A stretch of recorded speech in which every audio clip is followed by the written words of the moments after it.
Oh, hi folks, and welcome here to Tuesday night's edition of OLE-B and Co Card Channel. You're here with Uncle Harold, and tonight's episode we're going to do off the chart. So that's about all the players this week that have, performed well. My top 10 picks, which I believe are the top 10 picks for this week that have performed well, and basically what 10 cards I believe you should be looking out for this week. So after that we'll have a bit of a card draw. Emma's chose as usual her right side. I've chose the left side. No competition tonight. Just see what we draw. All 2009. Select. Hopefully we can pull a Brownlow predictor, folks. We've got a pretty good record of pulling stuff from these cards, although these boxes are getting low where I'm getting them from. So we're going to have to get a new source somewhere else, I think, to get a new source of boxes to pull the individuals from. Anyway, folks, yeah, you just caught me there putting the old hand sanitizer on. We've got to be careful here with our cards. We like to keep them nice and clean, and our hands nice and clean, and keep them all good. So if we move on tonight, I've got my piece of paper here for off the chart, and on Tuesday the 8th. Happy birthday goes out there to you-know-who. It's her birthday today, the producer of me. So, Mother, happy birthday from Uncle Harold. So, Uncle Harold's top 10 picks this week. Number 1, we'll go from number 10 backwards. No, bugger it. We'll go number 1 just to be different. Everybody likes to go backwards. Lachie Neale's from Brisbane's my number 1 pick for this week. 33.71 possessions a game. My goodness, he's got the ball on a string. My next pick is Maxi Gawn from Melbourne, the big ruckman. My word, this bloke is everywhere all over the ground, folks. 42.57 hitouts a game. That is astronomical, for the big man. He gets about 2 in defence, don't you worry. My number 3 is Cripps from Carlton. 30.43 possessions. He's doing well on all fronts too. He's effective with those possessions, folks. It's just a shame the rest of his team couldn't work around him. My number 4 pick is Mr. G. Ablett, the heir to God. Yes, from Geelong. Only 22.57 average at the moment, but the last few games, my goodness, he has been astronomical, up around the 40s. My next pick would be number 5, Travis Boak from the Power, 32.57 possessions.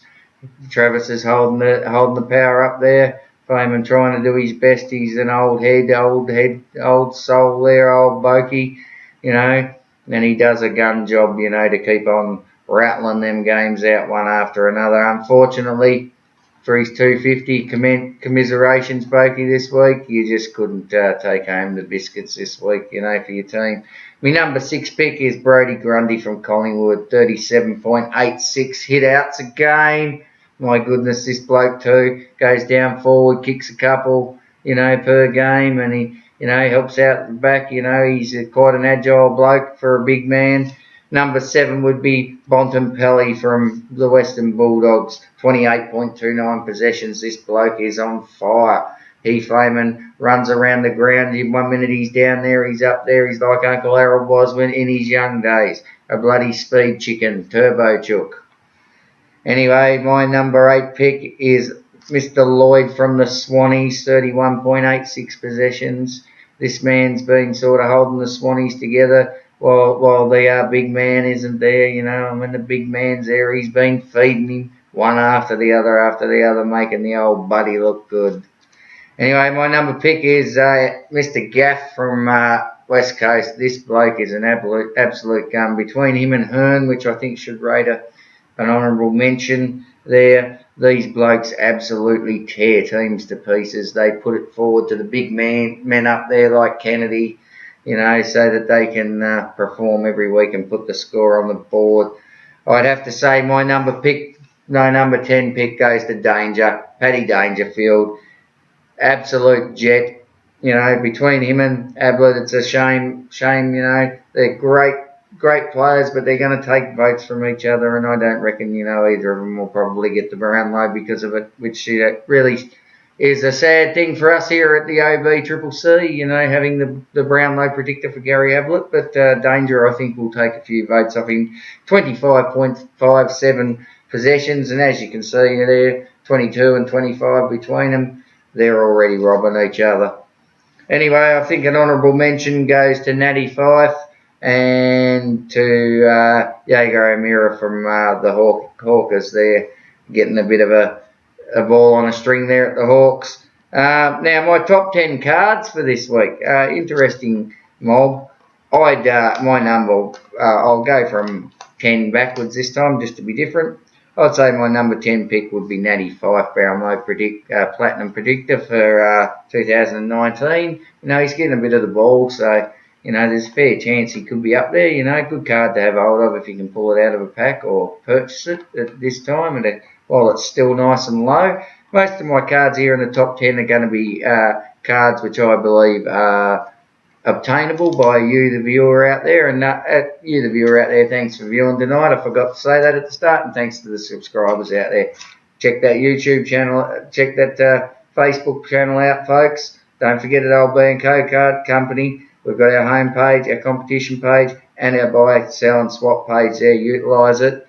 Get your antiques and memorabilia on there, and see if you can offload it if you've had enough of it. Anyway, so as I said, these are obtainable. You know, I believe that if you don't pull them out of a pack, you could probably purchase them at this time, and now's the best time to purchase them because they're only going to go up. I reckon Paddy Dangerfield, Platinum Tue for this year, 2019 select. Andrew McGrath, Star Wildcard from the 2018, the rookie from Essendon. Very hard card to get hold of. 1 in 10 boxes, 360 packs. That is an extremely hard card to get hold of. I've never even seen it, folks. So that's how rare it is. I reckon the Scott Pendlebury prize card from the teams 2019, that is going to go through the roof. It's probably only a $40, $50 card at the moment. By the end of the season, that'll be up around 100. So, you know, I'd be on that one if it was my bet. Double your money on that, folks. I would assume. Dustin Martin Star Trophy wild card from 2018 teams as well. His Brownlow one, or if you can get his other one or two. Pretty hard to get hold of. Buddy Franklin's one seems to come out more, as we've seen. I've got 2 of those, but haven't got the other ones. I reckon they'd be hot property. They have gone down to 80, but I will say I believe they are going to go back up them ones, because they're not exactly an easy card to get hold of. At number 6 there. At number 5, Benny Cunnington from North Melbourne, his Brownlow predictor. Hot property at the moment, that one, folks. Retailing around about 120 now. So if you pull that one out of a pack, that one would be a good one to probably offload now. Or if you think that he's going to get it, because he is getting quite a fair bit of the ball, folks. He has been getting quite a fair bit of the ball, and in a team where there's not a lot of people around, you know, Jack Zeeble maybe pinching a couple off him, you know, he could be in there with a shot. So yeah, I'd definitely say him from 2000 select the platinums. We always want the platinums, you know. Golds are great if you can get the golds, but definitely the platinums. We go Maxi Gawn for number 4, the tie-dye though, rather than the predictor. His tie-dye, I believe, will be absolute hot property, especially if you can get a low number, folks. Number 3 would be, of course, Tommy Mitchell, Brownlow predictor from the Select 2019 Platinum. Tommy Mitchell won last year, so of course he's got to be hot property this year for it. I'd also say number 2 would be Gary Ablett, which, as you know, here we have, and we were sweating on tonight. Thank you to Gary that nasty Essendon player, you know, avoided a suspension there, and that your arm was okay, you know, after that near collision with his chin. Now, yeah, as we move on from that, we'll say, yep, Gary, definitely his platinum would be in 2019 would be the one. And my number 1 pick for this week, folks, goes to Mitchell again. It would be his Brownlow Platinum predictor for 2018, retailing at about $600 now. So if you can find some old packs out there of 2018 and pull that out, my goodness, you'd be laughing all the way to the bank, folks. So they're my picks for this week. And that's off the chart for this week, folks. Now as we move on to just opening a couple of packs, we'll toss it. Emma will go the flat side if she, the player side if she opens first. I'll go the stat side. Toss her up in the air and see how we go. Player's side it is, so it looks like Em's opening first. And we'll just see what she's got here, as we usually do. Just have a bit of a bow peep and we won't worry too much about the commons. Pull them ones out there. And we'll open mine and have a bit of a bow peep. And we've got to keep our packs actually. They go to our competitions if we pull those. So, and there, all tops, I've already got all the things. So we've both pulled red die cuts. Beautiful work there. Bailey Fritsch from Melbourne. Never heard of him. Mustn't be doing much. Maybe a rookie or I'd say a bencher. Callum Archie from the Gold Coast, not much either. But oh well, still red die cuts, 1 in 6. Nice pull for the night. We're even score on them. Oh, of course she goes and pulls a milestone 1 in 9 to give me a flogging. I think I've already got that one though with Chart Tue, so he'll be a nice little addition to the swap pile. And I pulled an instant impact of Jack Jones, which I don't think I have. So a nice one for me, but she still takes home the biscuits for tonight, even though it's not a competition right now. As we move on to our lucky pack, the last pack from the box, and hopefully we can pull something nice out of this. We haven't had much luck tonight, but then we are only pulling for a few decks tonight, so hopefully we can at least pull something here. No, and we have, of course, my most dreaded card, but oh well, we do need them. We've pulled a competition card, folks. 1 in 12.